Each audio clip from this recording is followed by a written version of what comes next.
Good morning, everyone. Jim Clark here at the Synchronicity Sanctuary to share another contemplative focus with you on this fine Monday morning, evening, wherever you are. And so I'll just get right to it. The contemplation we want to take a focus on today is it is as it is. So what? It is the nature of individuated consciousness to evolve. It is always more than it has ever been. Life experience is what happens, while individuated consciousness, the me of our experience, continues to evolve. From the holistic, truthful perspective, it's all entertainment.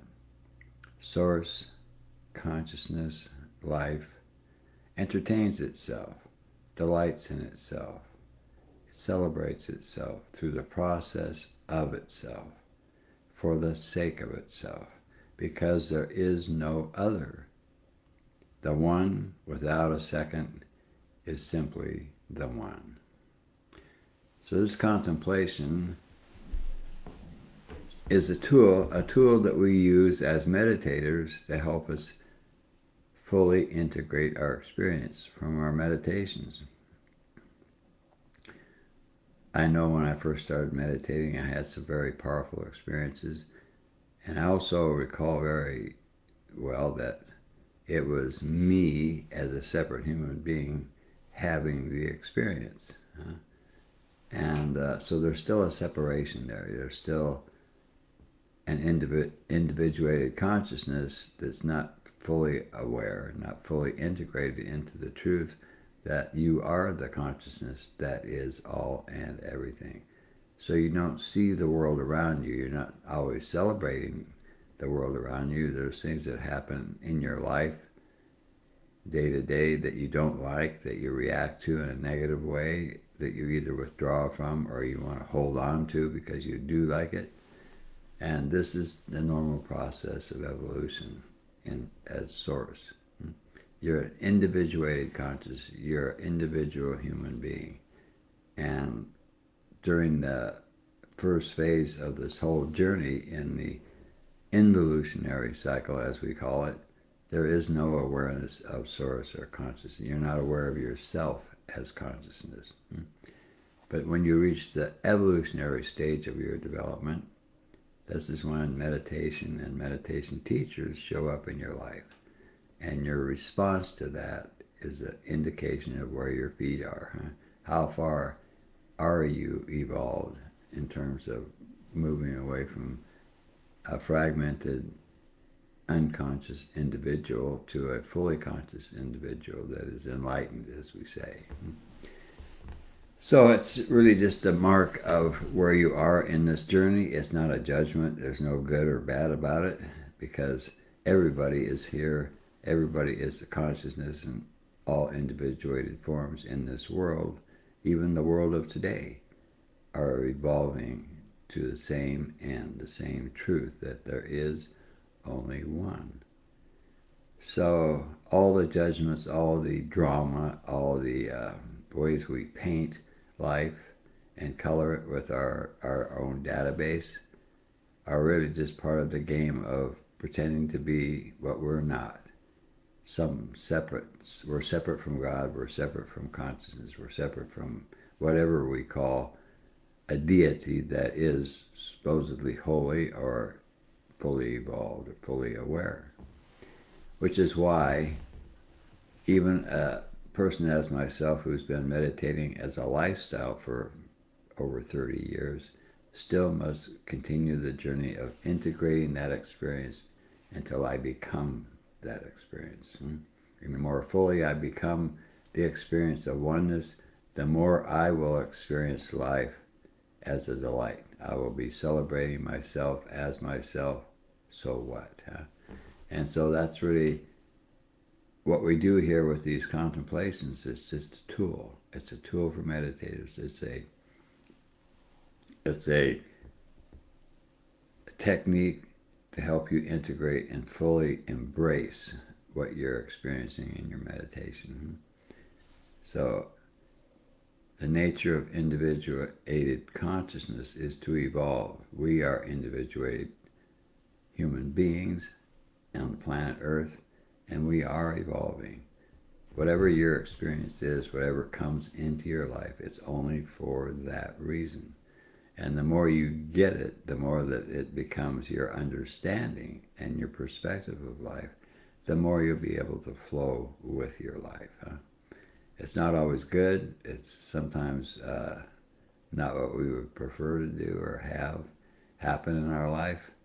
But in my experience over many years, the more I embrace my own truth and the more I flow with life, the more celebratory I am in life. And that experience in itself is worth more than anything else that I've ever encountered in life. So it is as it is, so what? Because it's only consciousness. It's the same one that is all in everything. You are that one. I am that one. We're all that one. Every blade of grass, every atom, every photon in existence is the same consciousness that everything else is. Just taking a different form, pretending to be what it is not, huh? And that's the nature of what is called the creation game. Consciousness pretending to be what it is not. It's putting on a show. It's getting all dressed up. It's on the stage. And it's fully embracing the game, because in the beginning of the game, when you're in the involutionary cycle, in the beginning of this creation game, you have no awareness of other than, we'll say, for example, I would have no awareness of myself, but other than being a separate human being in a world where there's billions of other human beings. And indeed, before meditation came into my life, that was the limit of my awareness. Huh? And so I experienced life that way, and it was the ups and the downs, the dramas, the things that I didn't want, the things that I did want, and nothing ever worked out. Well, I wouldn't say nothing, but very rarely did anything work out the way I wanted it to work out.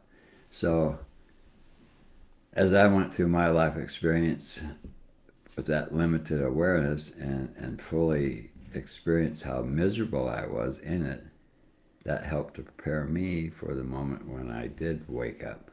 Not just to wake up, because it's a momentary experience that tells you, wow, I am consciousness, but you're a separate human being having the experience of being consciousness.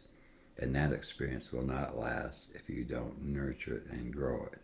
And so once I had that experience, I embraced meditation. I did lifestyle changes to help support meditation and bring balance into my life so that my awareness could expand. And it was a struggle, because there was still me, the separate individuated consciousness on the one hand, and then there was this experience I was having that I could not explain, that was overwhelming in terms of how blissful it made me feel. And so that was the hook.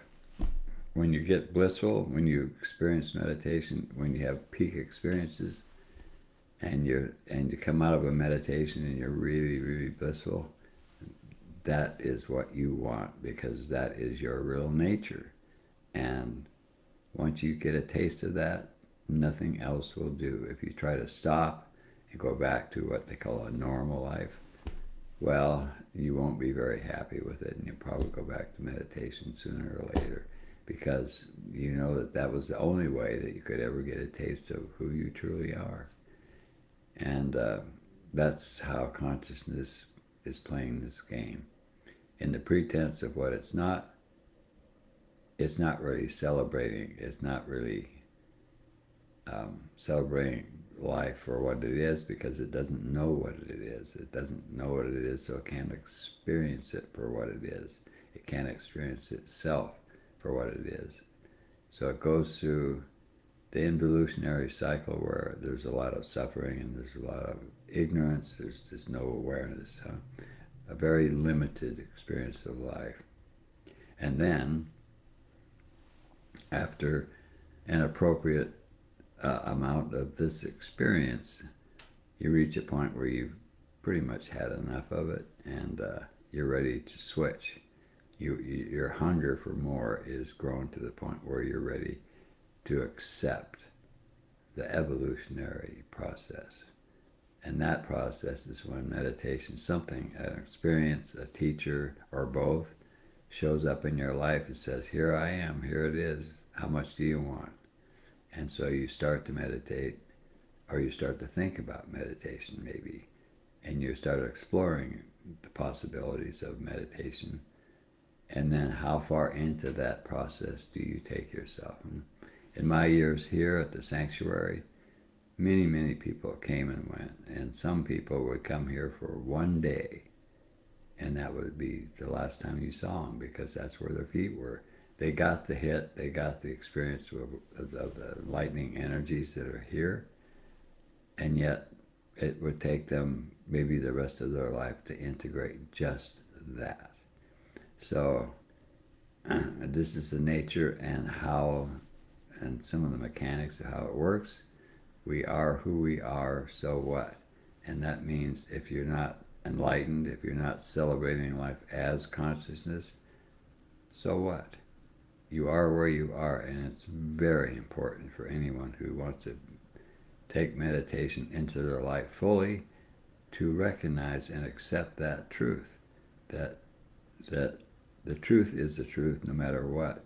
So why make anything out of it? Why even leave room for judgment about it? Because if you give up judgment, if you start to grow your awareness and establish that awareness as a constant in your life, then that is where you're going to come from. This is what you're going to share with the people that come into your life. It doesn't matter who it is. You may have had people that you were very endeared to before you meditated, and they may have fallen out of your life because it was not their time to be a part of that kind of a process. And yet the people that do come into your life are going to get something from you that's very helpful for them, to support them in their journey. And that's kind of how it works. When I first started to meditate, most of my friends fell away because, or I fell away from them rather, because there was no way that they could ever understand what my experience was, or the lifestyle changes that I was implementing at that time were totally against their lifestyle, which was a very unhealthy lifestyle, like mine was before, and that's part of the game. You just got to take it to your path, whatever that might be, how it shows up. So what? Huh? As long as you have a path and you walk that path, you're going to grow your awareness. You're going to grow your own celebration of life. You're going to be able to delight much, much more. So the perspective from consciousness, it is as it is, so what, is that perspective. But the perspective from an individuated form of consciousness, you, me, all and everyone, will depend entirely upon how much awareness do they have, how much have they embraced and integrated of the truth of who they are. And this is the process that meditators get into, but unfortunately many people who are embracing meditation at some level or another have no awareness of what they're getting into in this sense. They don't have a formal teacher because that's threatening to the ego, and if there's enough ego left over, if you're just beginning this journey, you're not likely to embrace that invitation because it will be too scary for you. So when I accepted my invitation to move to the sanctuary and began my dedicated lifestyle to meditation and holistic lifestyle, I did so because life prepared me for it. I'd had enough of living without awareness. And so when it came, that was my priority. And it wasn't because I was better than anybody, it was just because I was ready. And my life reflected where my feet are. And that is definitely something to celebrate. So that's what I wanted to share with you this fine Monday morning or evening or whatever it is. this moment. So it is as it is, so what? And with that, I will leave you until next Monday. I'm not sure. I think maybe next Monday we have another live stream, but then we have a program coming up. So we may miss a couple of these live streams. There'll be an announcement about that though, so you'll know. But until we meet again, it is as it is, so what? Thank you for watching.